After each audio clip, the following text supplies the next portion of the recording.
What's up guys, we got the Etha 3 right here. We're gonna do an unboxing side by side with the Etha 2 so you know exactly what you're getting yourself into for that next level Etha. Right off the bat, box is a little bit different. You don't get that hard shell case anymore.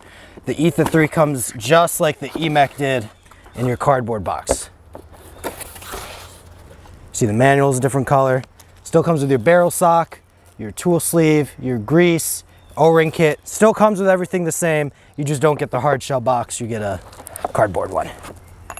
So we're gonna put these together real quick and I'll do a side by side of the actual guns.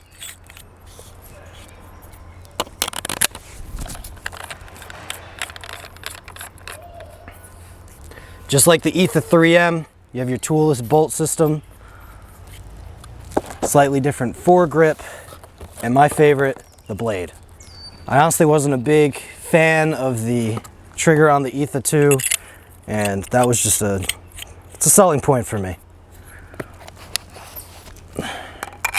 Operation's all the same, drivetrain's almost exactly the same, it's got the exact same bolt. The only difference is, yeah, see, this is a hassle to get out. There we go. You can see the circle air holes right here. They extended it. I'll give you a better side by side in a second. And now it's exactly like the 170 bolt. So nothing game changing, but it is slightly different bolt, same exact train. But we're gonna do a side by side of the shooting as well.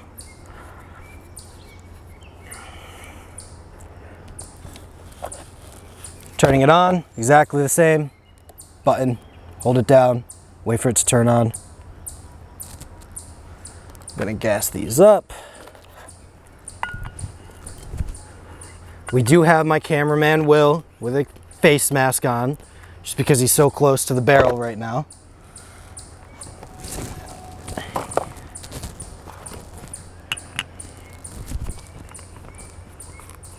But we did mess around with the trigger a little bit on the Etha 3, and I think everybody here has come to a conclusion it is much crispier and nicer than the Etha 2. Got the control loader on the Etha 3. Then we got the Speedster for the 2. You might even hear the control just start already spinning. It's looking for some paint. So I'm just gonna put these boxes to the side so we don't get any paint on them. Just because, as we learned in the last video, paint got absolutely everywhere.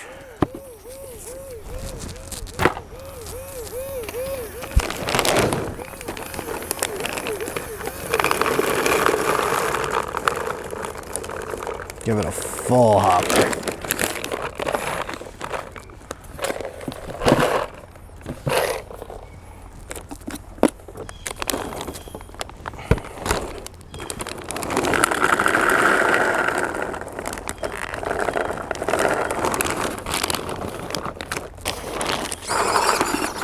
All right, start with the Etha 2.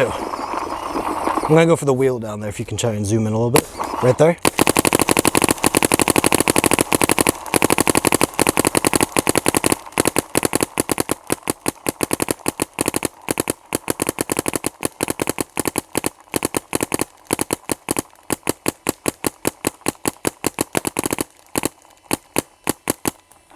Yeah, you can tell towards the end the Speedster has trouble keeping up.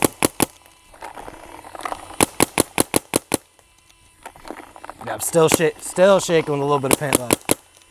All right, that's enough for the 2. We're all here for the 3 anyways. We've already got this loader turned on.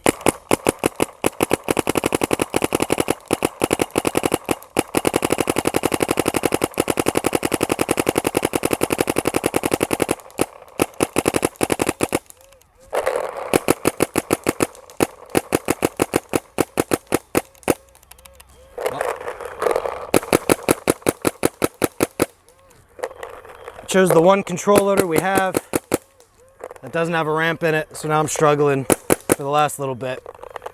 But they shoot very similar.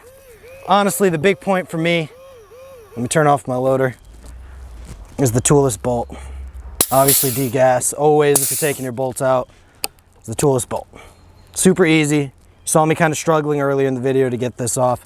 You really can't beat the 170 style design of just pop and pull. Super similar markers, but I think it definitely needed the upgrade, especially with that sleeker feed neck. The Etha 2 came PAL enabled. They're not doing the PAL for the new Etha line just because the PAL, it was good for its time, but it didn't keep up. The guns could outrun it. Etha 3, I would definitely grab. Goes for about $585 after tax. So plan that if you're coming in to grab it. All right, we're back with the Etha 3.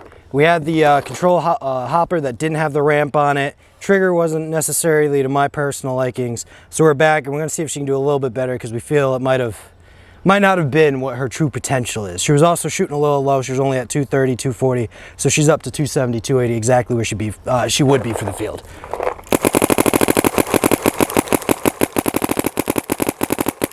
Oh yeah, that's already so much better.